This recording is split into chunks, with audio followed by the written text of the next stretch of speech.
Welcome to Viva la Visionary, the podcast that celebrates the innovative ideas and mindsets of entrepreneurs and visionaries. Join your host, Coach Bob Shenefelt, as he dives into inspiring stories and practical insights from trailblazers who are changing the game. Whether you're an aspiring entrepreneur or a seasoned leader, this show is your source for motivation and creativity. Let's embark on this exciting journey together. All right. Hi, Coach Bob here. Excited for our podcast, Viva la Visionary, celebrating and elevating with Dwayne Stewart. Dwayne, how are you today? I'm awesome, Bob. Thanks so much for having me. Good. Glad to have you. It's been a little while since we've chatted, but like with most visionaries, especially when we did a retreat together, I feel like I know you so well and we click. So it's fun to have you back on board. So I know you've had and or have many businesses. So what are you up to now business-wise? So we operate three businesses, all focused around terpene formulations in Canada. And so terpenes are the volatile organic chemicals in plants that create the scent and that repel and attract bugs in the natural world. We use them as humans to create flavors and scents and to give a biological effect, depending on what that terpene is. So we use terpenes. Our main company is Flow Scientific, and we service the terpene market in Canada. We're one of the dominant players, one of the only creators of complex terpene profiles in Canada, and we serve the legal cannabis industry across the country as our main client. And then we have a non-THC brand called Kinloch Wellness. Kinloch Wellness does CBD and THC-free cannabinoid products using terpene profiles, across Canada. And of course, what's fun about Canada is that this yellow bar that you see here tells you all about the evils of THC, even though my products don't have any THC in them. Welcome to the Canadian regulated marketplace. All kinds of crazy rules. And then the third company is Rain Botanicals, operating as Rain Aroma off Amazon in the United States, soon to come Canada. And Rain Aroma is in the process of bringing products that use terpene profiles to the B2C marketplace. And the one that we're most excited about right now is a little nasal inhaler using complex terpene formulations to both clear your head, make you feel great, wake you up, or help you go to sleep depending on the time of day. Nice. Well, very cool. Well, we were just chatting for a minute before. I said, it sounds like you're a visionary. And what was your response?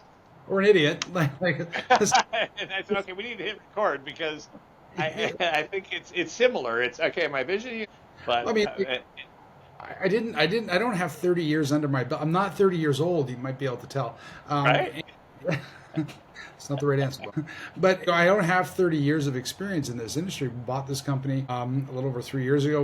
We've tripled the business in the meantime. We've launched new products that we've been launching something new for the last 3 years, and we're doing it again this year coming up. We got more stuff that we're launching into the marketplace. And my history is from construction and farming. That's where I come from. And my partner died, and the bank called our loans in 2014. I decided to leave construction. That was a really challenging decision, but it was one that made a lot of sense at the time. And we've continued to live in the same house. Managed to keep, I had to sell the airplane, which was sad. You can't keep that's why you haven't offered me a ride, right? Oh, you're right. You can tell I'm staying in a budget hotel. I'm not. I'm on the road right now, visiting clients up here in Kelowna, BC. But it's been a ride the last 10 years for sure.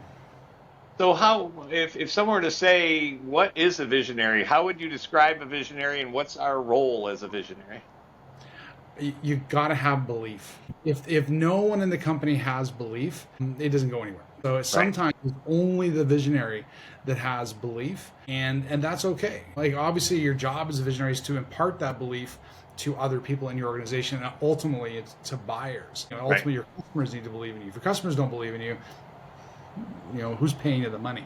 So your customers need to believe in you, but you have to build that belief before it exists for other people. Like, that's the vision, And I use the word belief, and I don't use the word hope. The book that I've partially written is called "Hope Is Not a Strategy," and because I don't believe that you should have hope, because hope implies there's no plan. Hope implies you're just going to let the universe magically figure it out. The universe can magically figure things out. That's not what I'm saying. What I am saying is that your strategy has to be based on something that you firmly believe and are excited about. And so there's been a lot of times where when I brought this product to my team, I'm like, this is the best gummy in the world. We're going to kill it with this. Everybody's going to love it. And they're like, well, then we went to the 2022 CBD Awards, and we won Best Gummy in the World. We literally won Best Gummy in the World. We're not for a CBD gummy. Yeah, and it's great. It's a great product, and we just had a call with just a massive client, and we were doing training. The client's already bought, and this is now the team that has to sell the product in their distribution model. And the guy said, "Hey, I bought some of your gummies, and they were the best gummy I've ever had." I'm like, "Yes." So I've taken that belief from something that me and the developer of the gummy, we believed it, and then now it's third parties agree with me. So to have the vision to get to that point, and there's a separate conversation about actually making money while doing that. That's the next one, right? Yeah, exactly. Well, it's interesting. I mean, you know a little bit about iMatter, and I coach visionaries. And literally in the last week, when someone described what I help people to do, it's help them to believe they believe. And I thought that was interesting because a lot of visionaries, it's the chatter in our heads to say, well, I believe, but, okay, well, do you believe or not? And a lot of times it's just that negative chatter that goes in there. And so when I'm a mirror with someone, I'm like, Dwayne, you are awesome. It's like, well, yeah, okay, there's this or whatever it might be. And so for it's people to believe in themselves, and then they have more confidence and ability to believe in their product or their vision. So it's interesting. So I think once you get to the point of being able to say, I believe this to be true, I think hopefully you've gone through a lot of the litmus tests yourself and with others internally to say, yeah, no, I'm just at the leading edge of this thought process. And so I now believe this to be true because I've done all the work to be able to assign the word believe. I think a lot of things, for example, I think this is a great product. I think this is a killer app. I don't necessarily believe it yet. So we're gonna go through the exercise of making sure that it can be a profitable product. That there's a bunch of things that I need to do to get to the point where I can say I believe it. But once I get there, I think it's my job to drag everybody behind me. Say no, I believe it. I've done all the testing. I've done all the things, and now I believe it. Now, what is the difference between belief and knowing? So I know it's the best product. My CFO. That's the answer.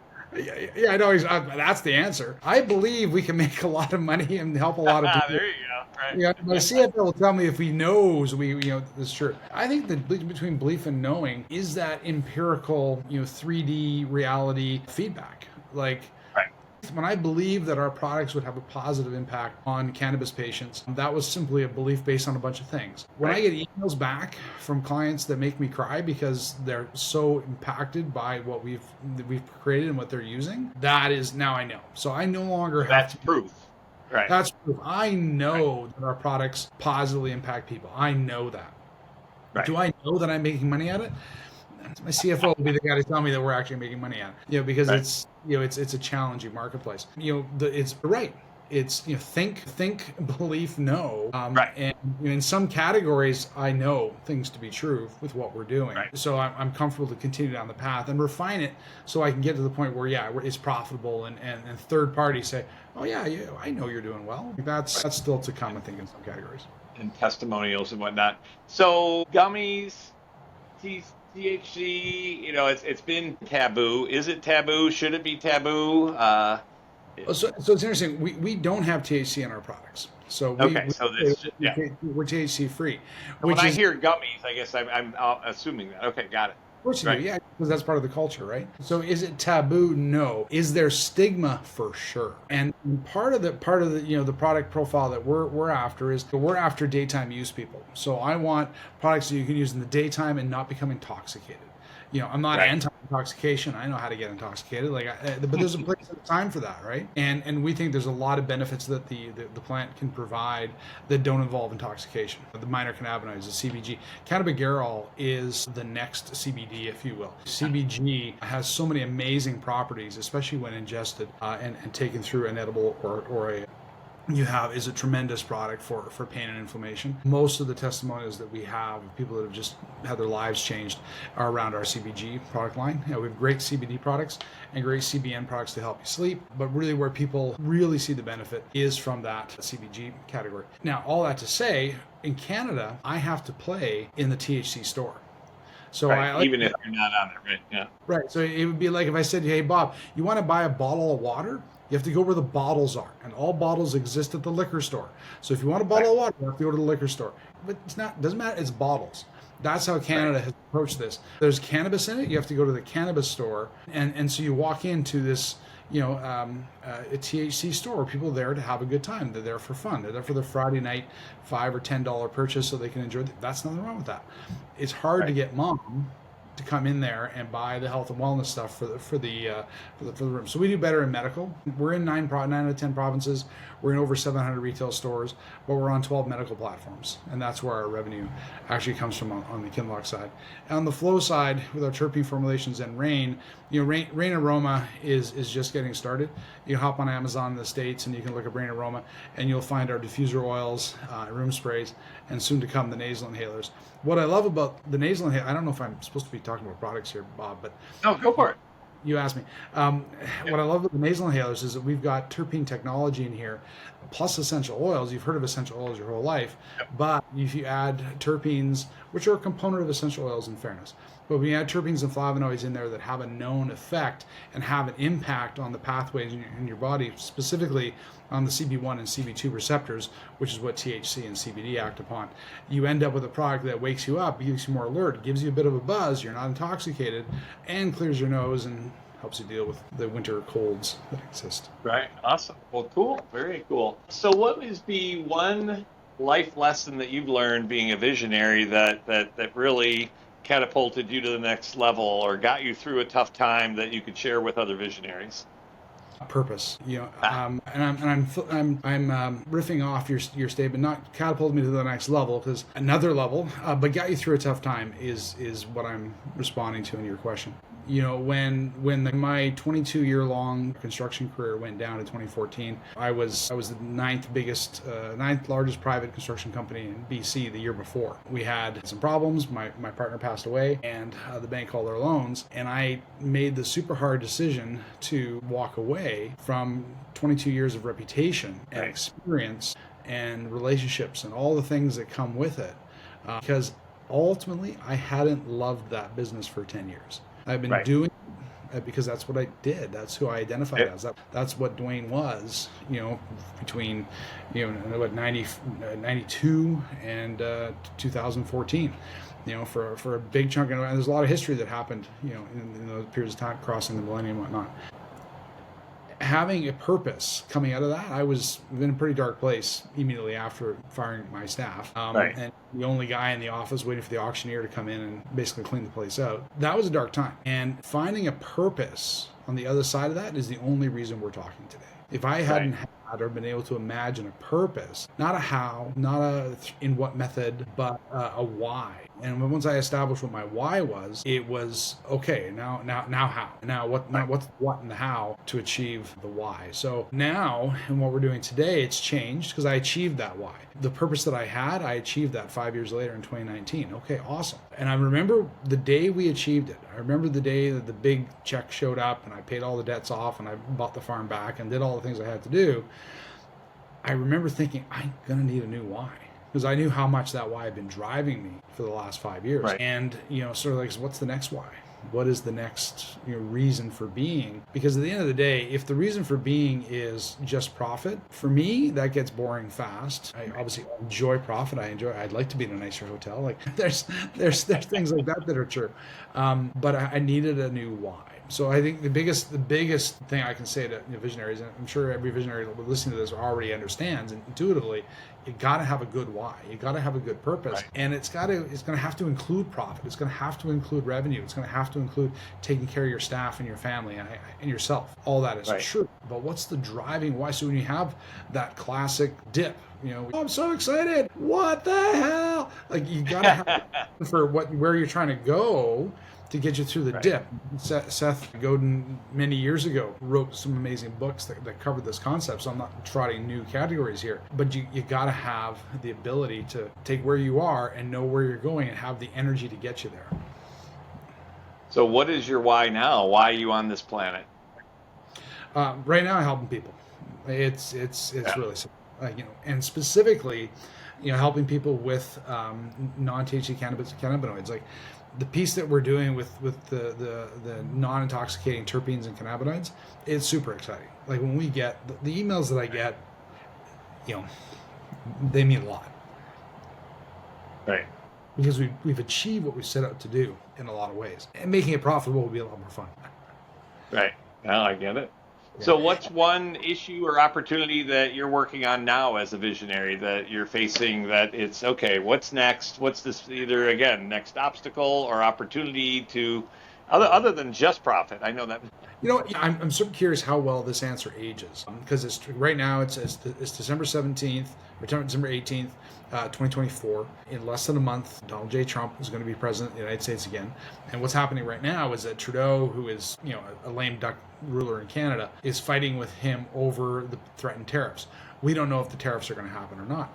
So the answer to your question is, I'm preparing for Trump, which is a really weird thing to answer, but it's true. So we've been doing that by trying to make sure that we have because I'm Canadian, so having American revenue is a big deal. Hedging my bet, because we buy a lot of American products. So if we do countervailing tariffs, and I hope everybody understands that a tariff is paid for by the consumer, whether that's a business or a person. Dwayne is going to have to pay the tariff. Trump's not paying the tariff. Trudeau's not paying the tariff. Dwayne's paying the tariff. Right. So hedging our inventory, working on that challenge, trying to have more American revenue, trying to crack the nut on some of the fun things that we have going on, like the nasal inhaler. That's what I'm working on. So just improving our product and listening to our customers. Like we had this product we found this time last year. We launched it in March, and we thought it's going to do that. Didn't. But what came out of the failure was sort of a slightly different concept. We were starting, hey everybody, look at this. This is amazing. And they're like, oh, that's awesome, but do you have this? And we're like, nope. And then 100 people told us, do you have this? And we're like, well, probably well before 100, we were like, okay, we're going to have to create this because everybody, we have a 0% failure rate. We laugh about it now. Like, hey, did you talk to them about that? They're like, yeah, what did they say? They said this. We're like, oh, of course they did. So that product will come out in January. Because it was taking us 6 months to do the research and solve that problem. So ask me 6 months if that one worked. Right. No, and it's interesting because I'm realizing the why changes, and obviously the opportunities change as well.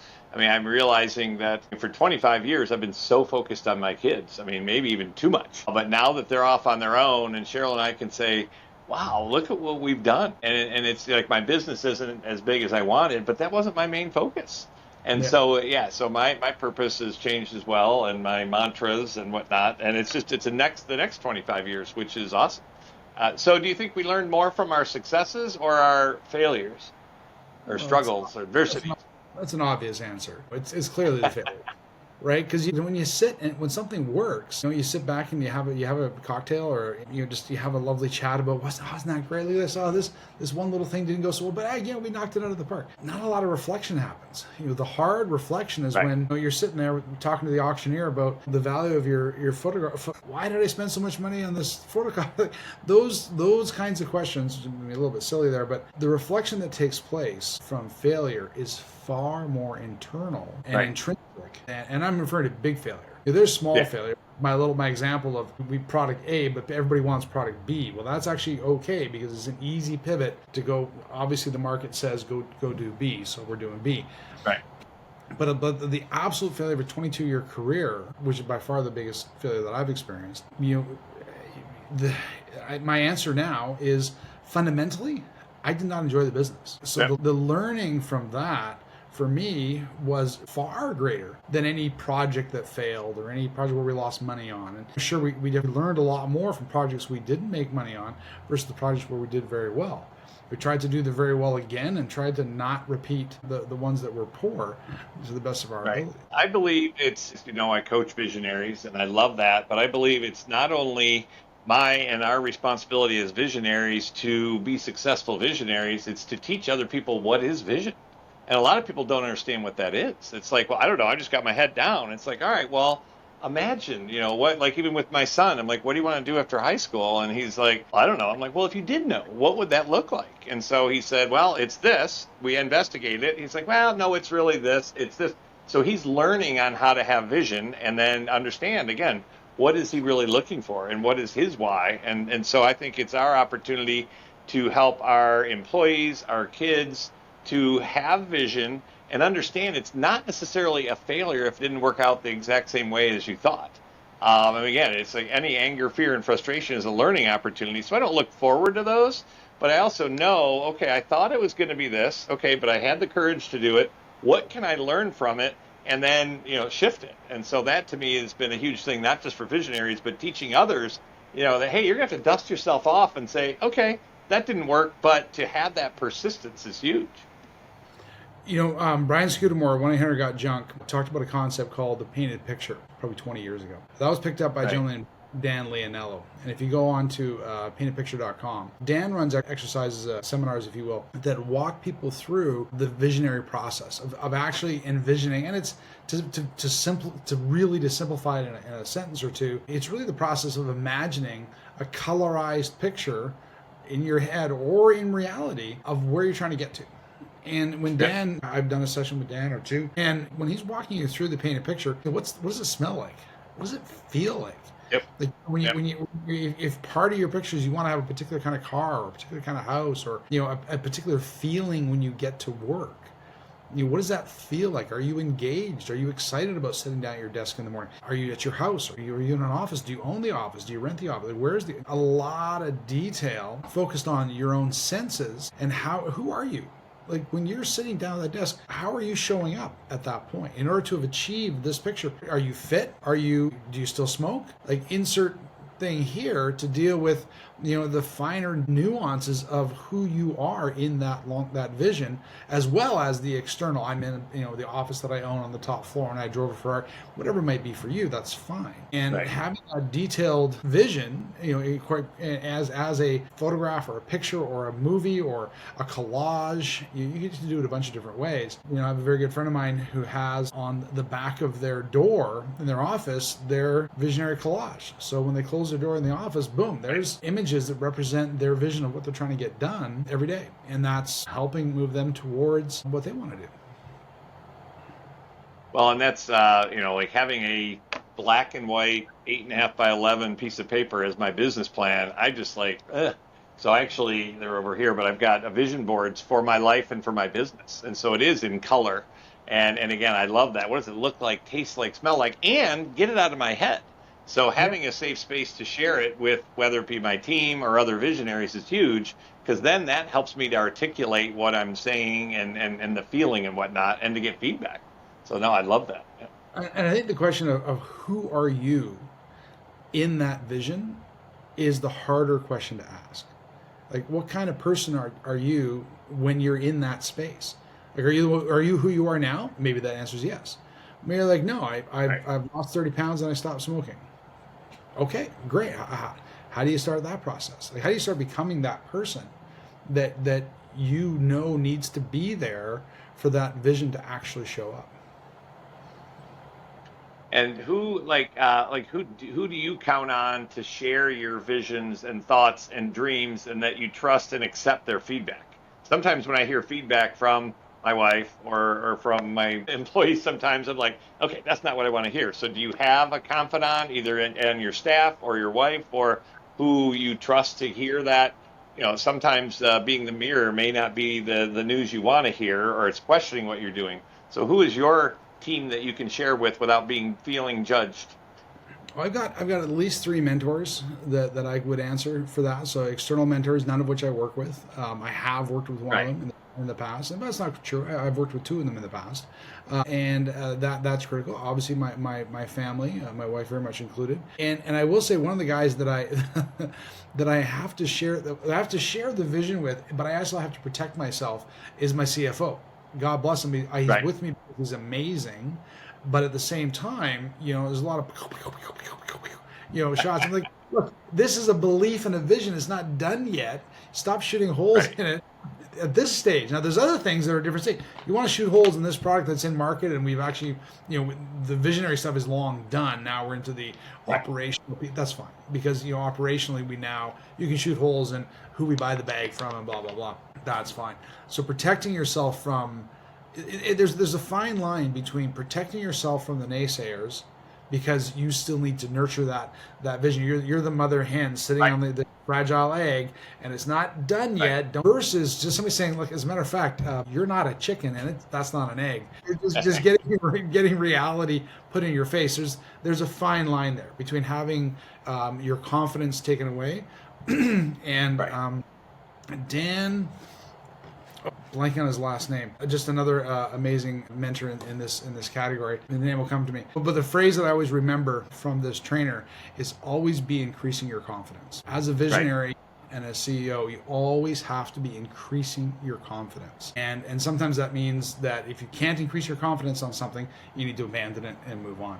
But as far as your confidence in what you're doing, you always need to be working on it, always need to get more confident, which is why, when the emails off the website come to me, like nobody else reads those emails. I read them. Well, a lot of people do read them, but they come to me so that I see, firsthand what's happening, in the marketplace, with our products.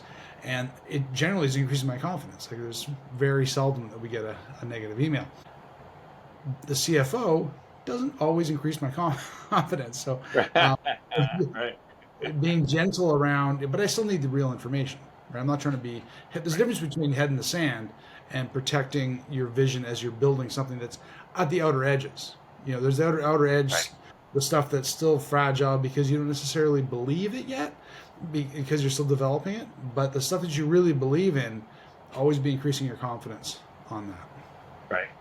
No, I appreciate that. And I've developed my relationship with my wife where she's really good at seeing what could go wrong, and I'm really good at seeing what could go right. But then that was, again, a fine line. But again, we've developed our relationship, and we have taken, a lot of the judgment out of our verbiage and whatnot. So literally, just the other day, I'm like, oh, I have to go in the office. She's like, but you're going to do interviews and podcasts, and you love it. I'm like, I do. I'm like, so why am I unhappy? I'm renting space from a buddy of mine, and it's 6th floor, nice windows and everything. And it's only 15 minutes away from my house when I come in at 5 or 6 in the morning. But a couple days in a row, I came in at 8, and it took like 35 minutes and everything. And she's like, wait a minute, I thought what mattered most to you was walking to work. And I'm like, because I used to do that for years. And I literally had forgotten about it. And I'm like, that's interesting. So literally this week, I've made a few phone calls, and I'm looking at, because it's so awesome just to walk, because I don't like working from my house. And so it's interesting though, but to have that feedback, whether it be mentors, but without judgment, but also being real. It's great to have people around you like that. I love that. So I don't know if you, go ahead. Yeah. Yeah. And actually my wife and I, again, we were working, because now we have more time together, which is wonderful. And we do have so many exciting ideas for our future. But a thing that she's learned from her healers and whatnot is to not shoot me down on why it's not going to work. She just says yes, and what else? And so it's interesting. It's just like, hey, I'm thinking of getting a new office. Yeah, okay, cool. And so her thing is yes. Well, I'm taking advantage of that. Yeah, very cool. I've been, as you know, I've been working with visionaries for years, and it's interesting that, a lot of us visionaries, as we grow, it's exciting, it's new, we're kind of winging it. We see a problem, we create a solution, we sell the solution, and then we have to deliver it. Sometimes that's frustrating, but we hit this thing called the ceiling of complexity, and then we need process and structure. And so that's been amazing to have process and structure. But a lot of times it's too much process and structure, and sometimes that alienates the visionary.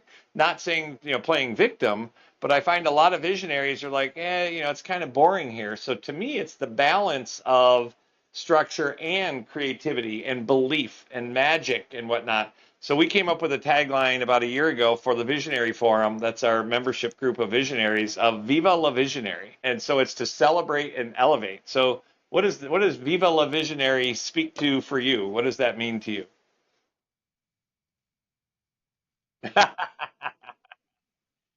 So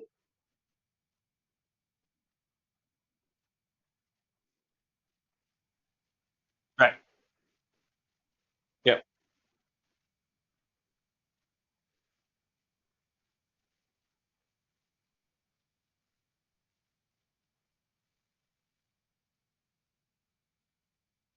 Right.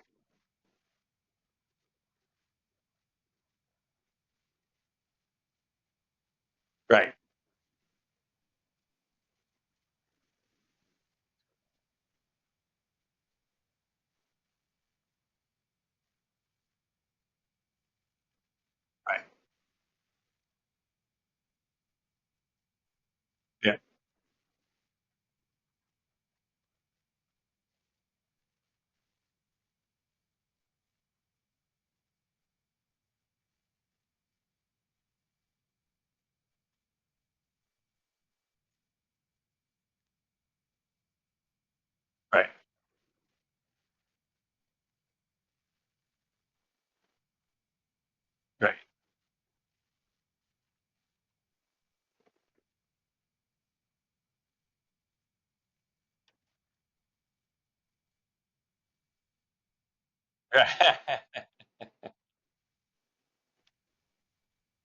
Right. Yeah, and finding the right one, I've dealt with so many visionaries who it's not just their abilities, but it's a style fit. And there's got to be a style fit and that we enjoy and a core value fit and that we like being around each other. I know verbiage means a lot to me and a lot of visionaries. So just the way someone deals with me, as opposed to, did you ever call Dwayne back? It's like, hey, did you get, so it's goofy, but that style is so huge. I'm actually looking for an integrator right now. And so, yeah, it's magic when it works. And it's also tough when we trust them and it doesn't work. So find an appropriate integrator. And I appreciate that. So how can we in the States order some of your products? Okay. Right.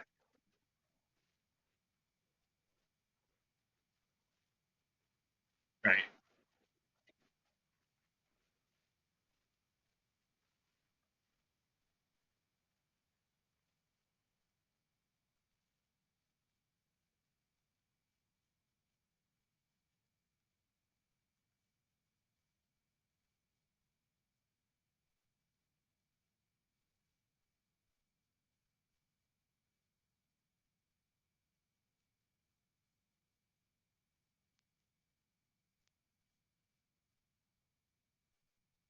Right. Well, I appreciate your time. I appreciate your friendship. I'm glad we got to reconnect. I just get so excited to share visionary stories with each other. And so I appreciate you. If there's anything else I can do for you, let me know and send in good vibes. And hopefully we'll bump into each other again soon. All right. Awesome. Safe travels and we'll talk soon. Thank you, Dwayne. Thank you for tuning in to Viva la Visionary. We hope you enjoyed today's episode and found inspiration in our guest stories. If you loved what you heard, please subscribe, rate, and share the podcast with fellow dreamers and doers. Join us next time as we continue to explore the limitless possibilities of visionary thinking. Until then, keep dreaming big and taking action.